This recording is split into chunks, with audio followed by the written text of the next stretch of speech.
Hope you're all safe and using your time wisely. Today we'll be taking a small session on the topic Manager Inventory Chart. The PPT to this will be found in the description box below. Now, how we'll be going about this is taking it on a step-by-step basis. First, understanding whether it's actually utilized in the real world today, what it actually is, and what are the benefits and drawbacks of this particular thing. Now, when you look at manager inventory chart, it might look a little complicated to you. That's why you can just break it down. Now, once you look at this diagram, you'll find a lot of data, I mean people's names and a lot of numbers here and there. Now, first of all, understand what this is about. When we're talking about inventory, what does it actually mean?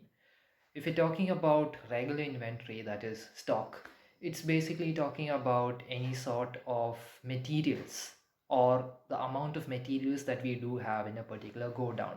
Now, when we're looking at it in terms of manager inventory charts, it's basically the same thing what the managers or what top management would do with regards to the managers they have in the company. For example, they would be wanting to have a very good idea as to how many senior managers, how many assistant managers they would need or they do have currently in the organization, and who all are good to go in terms of promotion. This is the basic idea of why manager and inventory charts exist.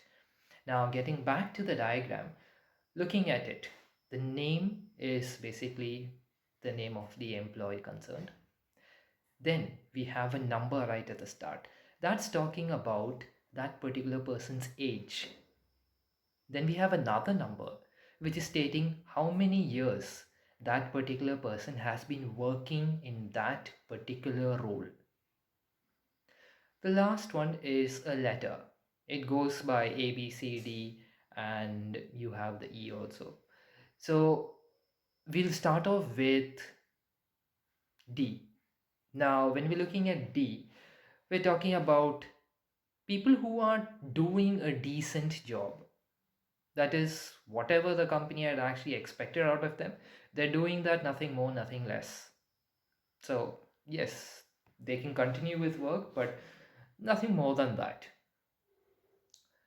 People who are in C category are the people who are doing their work and they're doing it really well.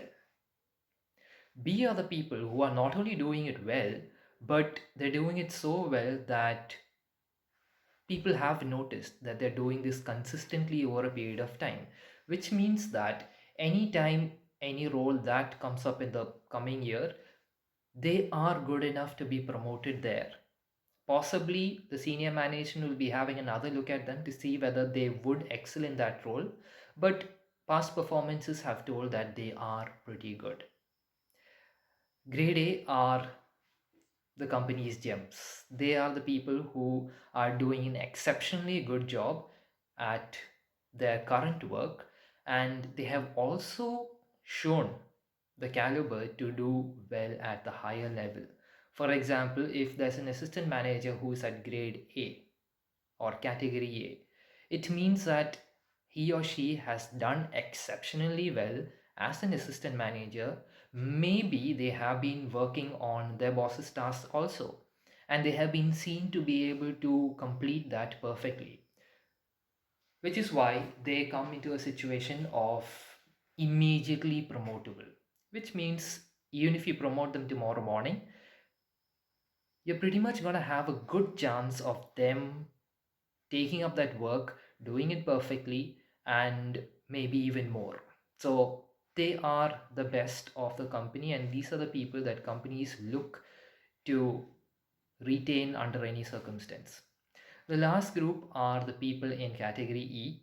Now, when you're talking about category E, they are the people who had one job to do, and unfortunately, they have not been doing that too well.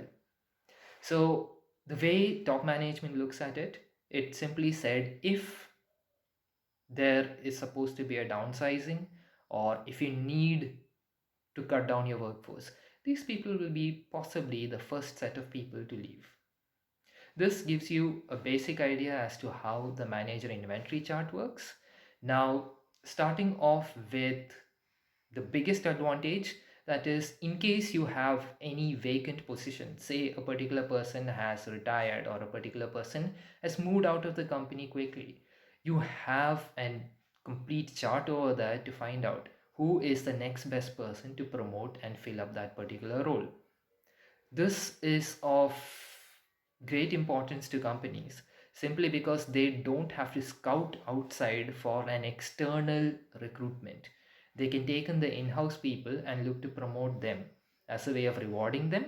Plus, you can actually ensure that the post is filled. This is why manager inventory charts are being used in many companies even today. However, there is one major problem with regards to manager inventory charts, and that is it's extremely difficult to build. The diagram that you can see over here is basically stating that there are very few managers and very few assistant managers, which is not the case today in the real world. There are companies which have hundreds of managers.